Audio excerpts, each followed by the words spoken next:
आम तौर पे कभी कोई मुश्किल नहीं आई है। हमने हमेशा ही बड़े भाई के रूप में गठबंधन को भाजपा ने लीड करने की कोशिश की है और कोई भी उस तरह का मुश्किल नहीं आया, क्योंकि हमारे यहाँ जो भी जो निर्णय होते हैं वो ऊपर के लेवल पे हमारे जो शीर्ष नेतृत्व वही करते हैं। इसलिए कुछ अनर्गल बयान आपको सतह पे दिखाई नहीं देंगे, इससे कन्फ्यूजन नहीं होता है।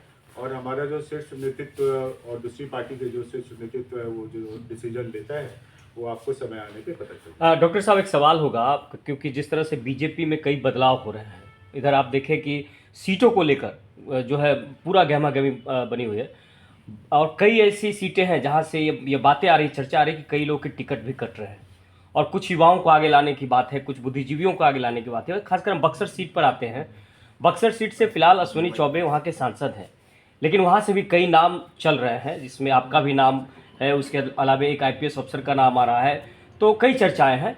तो हम क्या लगता है आपको कि क्या आप भी चुनाव लड़ेंगे बक्सर से?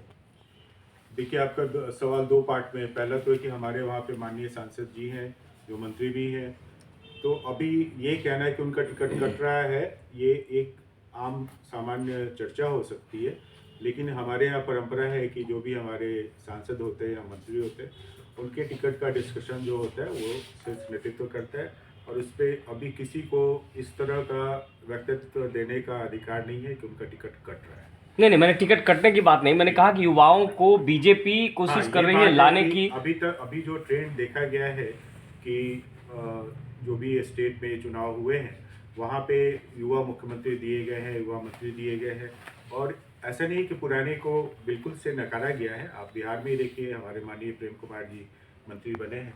तो एक मिक्सर भाजपा चाहती है कि एक्सपीरियंस्ड और युवाओं का एक समन्वय स्थापित हो, क्योंकि हमारी पार्टी 2047 में एक विकसित भारत का सपना देख रही है। तो हमारा जो प्लान है, हमारे प्रधानमंत्री का जो मोटिव है वो है 2047 तक सोचना, और इसके लिए युवा वर्ग का सामने आना जरूरी है। हमारे देश के आप जानते हैं कि युवा मतदाताओं की संख्या बहुत ज़्यादा है, और स्वाभाविक है कि वो युवा नेतृत्व से प्रभावित होते हैं। तो इसलिए पार्टी का एक अभी है कि युवा लोगों को भी मौका दिया जाए, और उस सीरीज में बहुत सारे टिकटों पे ऐसी संभावना बन सकती है। लेकिन ये हमारे नेतृत्व का मामला, शीर्ष नेतृत्व का मामला है, उस पर हम ज़्यादा कुछ नहीं कर एक सकते। आप बड़ा अक्सर सवाल क्षेत्र ये से आते है हैं कि डॉक्टर साहब। आप सीधे सवाल ये है कि क्या आप लोकसभा लड़ना चाहते हैं और वहां से कुछ तैयारी वारी है तो बताइए। देखिए, लोकसभा जो भी राजनीति में जो भी व्यक्ति रहता है उसकी अपनी कुछ इच्छाएं रहती है, ऐसी बात नहीं है कि नहीं रहती। लेकिन हमारी भाजपा एक अनुशासित पार्टी है, और पार्टी के अंदर रह के हम लोग इस तरह का कोई भी व्यक्ति, मैं क्या कोई भी व्यक्ति ऐसा व्यक्तित्व नहीं देगा कि क्या करना है। बक्सर मेरा लोकसभा सीट है, सब जानते हैं। मैं अपने लोकसभा में कार्य कर रहा हूँ, बहुत दिनों से कार्य कर रहा हूँ, और जनता के बीच में जुड़ा हुआ हूँ। एक डॉक्टर होने के नाते बहुत से लोग ऐसे भी आते रहते हैं बक्सर क्षेत्र से, और मैं उनसे बातें करते रहता हूँ, उनकी समस्याओं का समाधान करता रहता हूँ। तो एक जुड़ाव बना हुआ है, और पार्टी नेतृत्व कभी युवा वर्ग की तलाश करेगी। हमारे जो शीर्ष नेता वहाँ पे हैं, उनको मान लीजिए कोई अच्छी दायित्व मिलती है और वहाँ पे परिवर्तन का कोई आसार होता है, तो हम लोग की संभावनाएं जरूर बनेंगी, और हम भी इच्छा रखते हैं कि वहाँ का लोकसभा चुनाव लड़ने का मौका अगर पार्टी अगर आदेश देती है तो हम जरूर उसको एक्सेप्ट। आप अक्सर लोकसभा क्षेत्र से आते हैं, मैंने वहां पर ग्राउंड रिपोर्ट।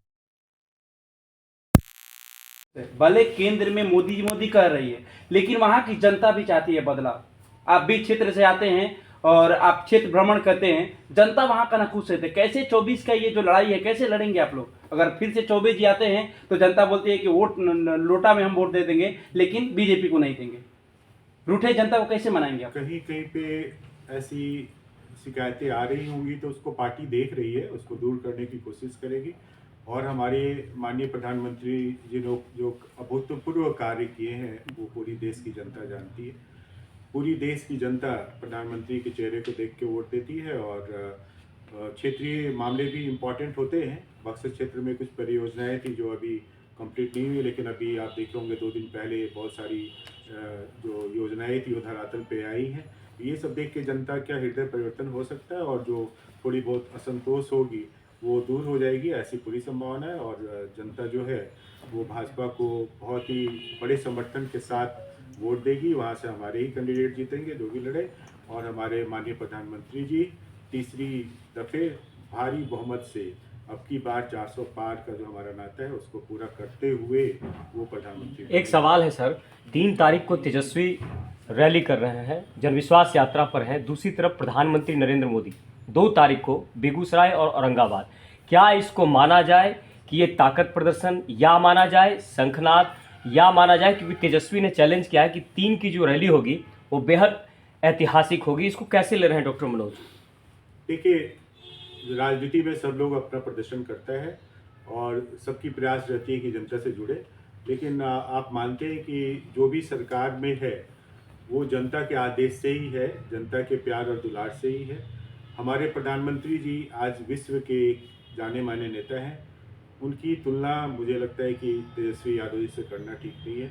दोनों अपना अपना काम कर रहे हैं। तो एक प्रधानमंत्री जी हमारे प्रधानमंत्री के चेहरा हैं और तेजस्वी यादव का एमपी का एक सीट भी नहीं है, तो दोनों का तुलना करना ही बेकार है। तो अभी तेजस्वी यादव जी को काफ़ी मेहनत करने की ज़रूरत है, बहुत मेहनत करेंगे तो कहीं कुछ सफलता मिले, लेकिन अभी तक जो हालत दिख रहा है वैसे में 40 सीट जो है वो एनडीए गठबंधन को जाने की डॉक्टर साहब, संभावना है। तेजस्वी यादव बोल रहे हैं कि 17 साल बनाम 17 महीना, 17 साल में भाजपा और जदयू ने उतना काम नहीं किया जितना हमने करके दिखाया है। ये जनता के बीच में जा रहे हैं और हजारों हजार की संख्या में उनके लोग सुनने आ रहे हैं, उनसे मतलब जुड़ रहे हैं।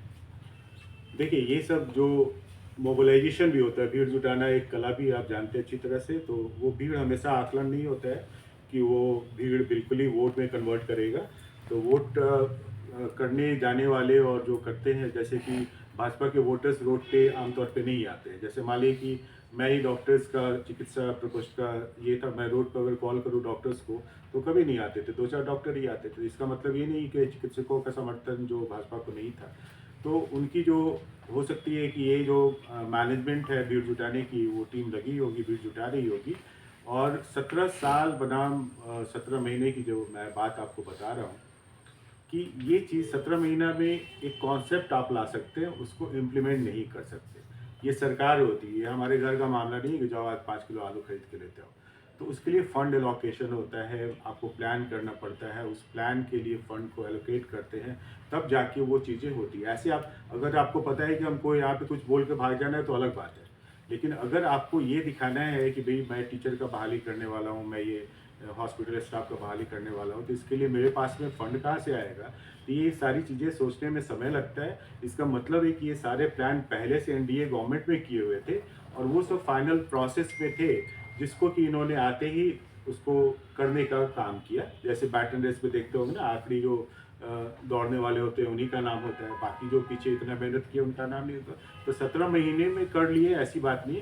एनडीए गवर्नमेंट ने जो काम पहले से कर रखा था उस चीज़ों को ये आगे उस समय आना शुरू हो गया था। और आप देखे होंगे कि अभी भी बंद नहीं है, अभी भी सारी प्रक्रियाएं चल रही हैं और बहुत सारी बहालियाँ भी होंगी और बहुत सारे नए नए काम भी होंगे। आप कह सकते हैं कि 17 महीने जो एक हर्डल हुआ, जो भी हमारे राज्य, प्रदेश और केंद्र की सम्मिलित जो योजनाएं थी उसमें ज़रूर रुकावट हुई थी, उसको अब द्रुत गति से आगे बढ़ाने का प्रयास किया जाएगा।